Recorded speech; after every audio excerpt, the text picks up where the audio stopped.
ایک بات میں آپ کو بتاؤں، سکسیس کس کو کہتے ہیں؟ کامیابی.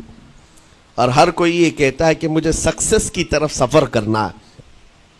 10ویں پاس نوجوان کو بھی پوچھیں کہ کوئی بھی کورس کر رہا ہے، آگے جا رہا ہے، کیوں جا رہا ہے؟ کچھ سکسیسفل لائف گزارنا ہے، کامیاب زندگی گزارنا ہے، اس کے لیے دروازے کھٹکھٹا رہا ہے. تمہیں پتہ ہے ان مسجدوں کے میناروں سے جو آواز گونجتی ہے اذان کی، اس میں ایک لفظ آتا ہے. سارے لفظ تو آپ کو یاد ہوں گے. اللہ اکبر بھی کہا جاتا ہے، اشہد ان لا الہ الا اللہ بھی، اشہد ان محمد رسول اللہ بھی ہے. اس کے بعد ایک لفظ پکارتا ہے مؤذن، حی علی الصلاۃ. حی علی الصلاۃ کا مطلب ہوتا ہے آؤ نماز کی طرف، آؤ نماز کی طرف. اس کے بعد ایک اور لفظ پکارتا ہے حی علی الفلاح، جس کا معنی معلوم ہے آپ کو؟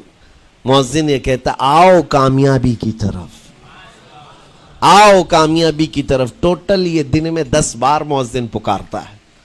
فجر میں 2 بار، ظہر میں 2 بار، عصر میں 2 بار، مغرب میں 2 بار، عشاء میں 2 بار. کتنی مرتبہ پکارا؟ 10 بار پکارا تمہیں، آؤ کامیابی کی طرف.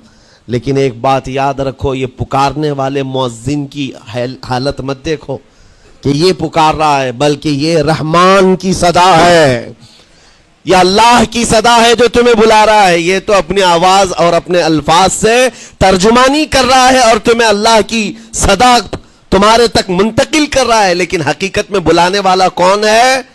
اللہ ہے. مسجدوں میں بلانے والا کون ہے؟ اللہ ہے. اللہ کی صدا پر آپ آ رہے ہو.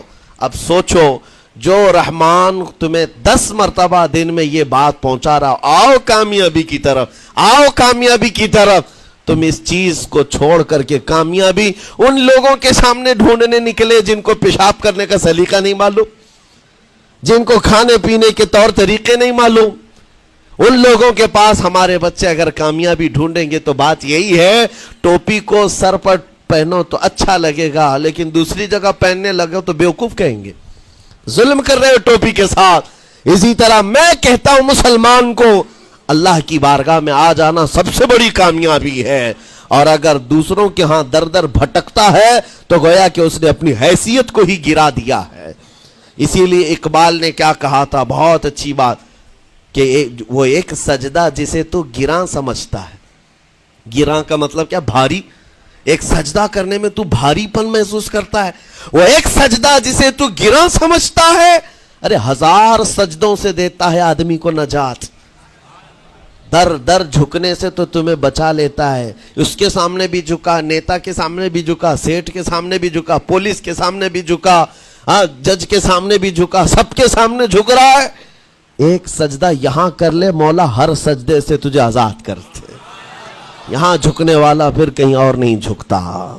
ہاں اسی لیے شاعر نے کہا ہے، مرد حق باطل کے آگے مات کھا سکتا نہیں، سر کٹا سکتا ہے لیکن سر جھکا سکتا نہیں.